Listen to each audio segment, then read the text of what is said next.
Naging mapayapa at maayos ang isinagawang kilos protesta ngayong araw, ika-28 ng Hunyo, dito sa EDSA Shrine.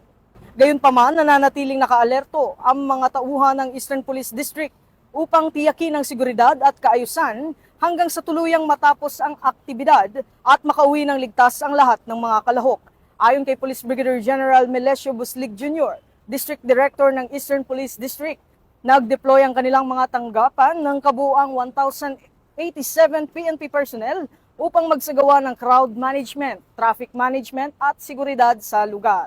Batay sa tala ng EPD, humigit kumulang 1,750 na rallyista ang nagtipon sa EDSA Shrine bago nagsimulang magmarcha patungong White Plains, kung saan isinagawa ang programa ng White Ribbon Movement Rally. Ayon pa kay Police Brigadier General Buslig, wala namang naitalang anumang untoward incident sa buong isinagawang aktibidad. Dagdag pa niya, wala na rin silang inaasahang karagdagang mga rallyista na darating sa EDSA Shrine. Nagpaabot naman ng panawagan ang District Director sa mga kalahok ng rally na ipagpatuloy ang mapayapa at maayos na pagdaraos ng kanilang pagtitipon at makipagtulungan sa mga otoridad. Hinimok din niya ang mga nakaatas na pulis na patuloy na pairalin ang maximum tolerance, igalang ang karapatan ng publiko sa mapayapang pagtitipon at tiyaking ligtas at maayos ang pagtatapos ng aktibidad.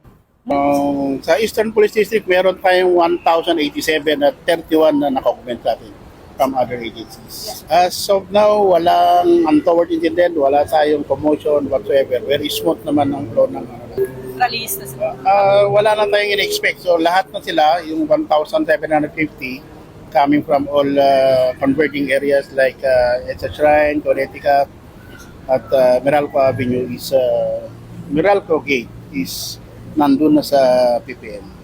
Sa ating mga kasamang rallyistas, ginagalang natin yung karapatan na ihayag yung mga saloobin at maging mahinaon tayo at respetuhin natin ang bawat isa.